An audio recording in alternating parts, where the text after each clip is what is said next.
Hello everyone, Bharat का भूगोल में फिर से आपका स्वागत है। हालांकि इससे पहले वाला जो लेक्चर था, लेक्चर नंबर 42, हमने इससे पहले जहां तक बताया था उसके बाद मैं आज का टॉपिक इस वाले लेक्चर में मैं आपको बताने वाला हूं। आपको इस वीडियो को पूरा लास्ट तक देखें और प्रॉपर वे में आप समझ पाओगे। तो चलिए स्टार्ट करते हैं। फर्स्ट ऑफ ऑल आप इस वीडियो को पूरा लास्ट तक देखें। तो चलिए स्टार्ट करते हैं। फर्स्ट ऑफ ऑल यहाँ पे उष्ण कटिबंधीय सदाहरित वन, यहाँ पे देखो ये सब हमने आपको बता चुका था इससे पहले वाले लेक्चर में, जहाँ तक हमने टिक लगा रहा है।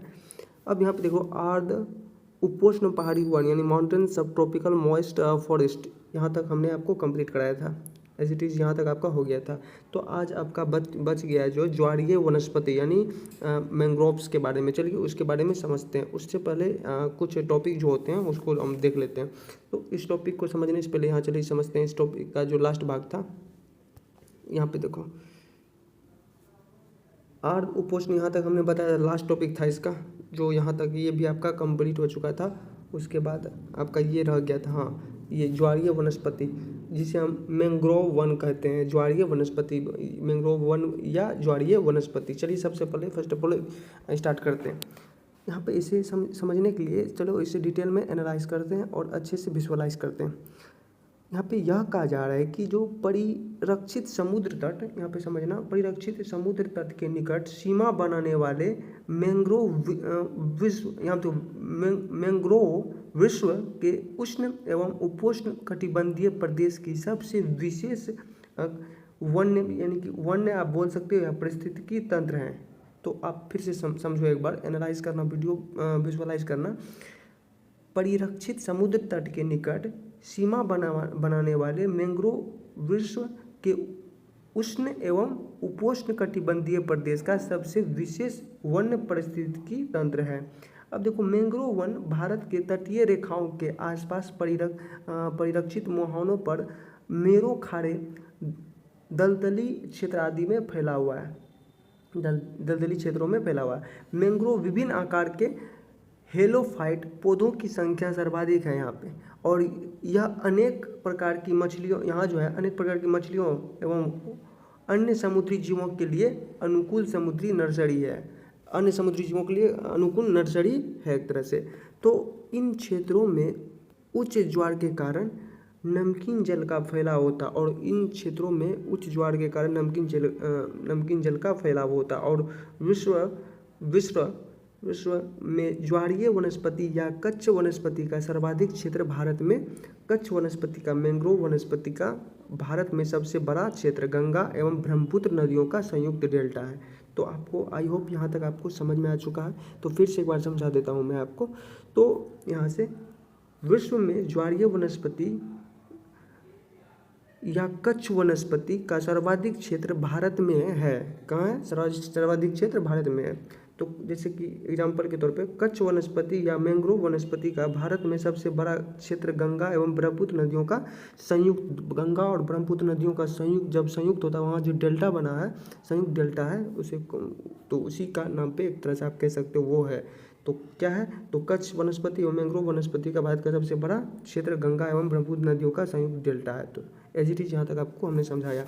अब देखो मैंग्रोव वन क्या है, चलो समझते हैं। पूर्वी घाट सुंदर वन, जैसे यहाँ पे समझना, पूर्वी घाट सुंदर वन पश्चिम बंगाल महानदी डेल्टा एवं भीतरकनिका, जैसे कि उड़ीसा हो गया, यहाँ तो भीतरकनिका उड़ीसा, गोदावरी एवं कृष्णा नदी डेल्टा आंध्र प्रदेश, पिछवारम एवं मुथुपेट तमिलनाडु जहाँ पे है, तो वहाँ वो आप कह सकते हो मुथुपेट यहाँ पे है। और दूसरा टॉपिक समझो, पश्चिमी घाट जो है कच्छ की खाड़ी, कच्छ की खाड़ी एवं खंभात की खाड़ी गुजरात, गोवा, कुंडपुर कर्नाटक और रत्नागिरी महाराष्ट्र वेम्बनाद झील के कारण वहाँ पे हुआ है।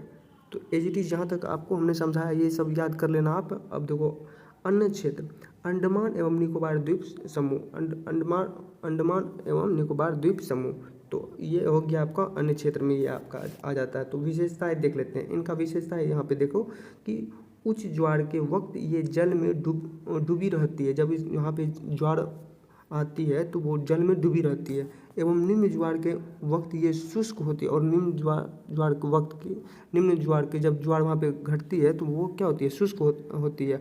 अतः ये वनस्पतियाँ क्रमिक बाढ़ एवं शुष्कता के लिए सहनशीलता होते हैं। और यहाँ के वनस्पति जो है क्रमिक बाढ़ एवं शुष्कता के लिए सहनशीलता होते हैं।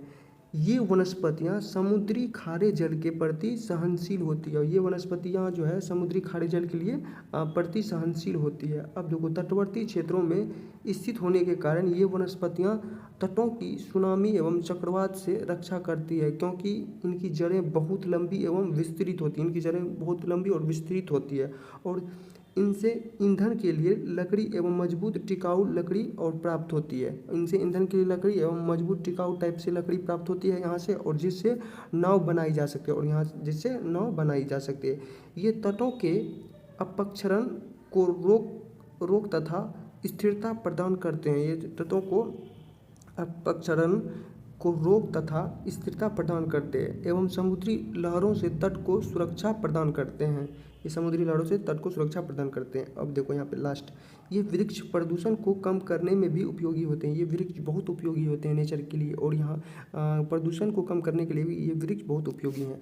अब देखो, मुख्य वृक्ष या वनस्पति, यहाँ पे जो मुख्य वृक्ष या वनस्पति समझना, जैसे मैंग्रोव, नारियल, सुंदरी, तार, बेंत, बांस, यहाँ देखो सोनेरिटा, हॉर्निक्स आदि इस प्रकार के वनों की प्रमुख वनस्पतियाँ, जैसे कि सुंदरी वृक्षों की अधिकता के कारण गंगा डेल्टा के मैंग्रोव वनों को सुंदर वन भी कहा जाता है। क्या कहा जाता है? सुंदर वन भी कहा जाता है। और ये वन अपनी जैव विविधता के लिए प्रसिद्ध है। ये वन क्या है? अपने जैव विविधता के लिए प्रसिद्ध है।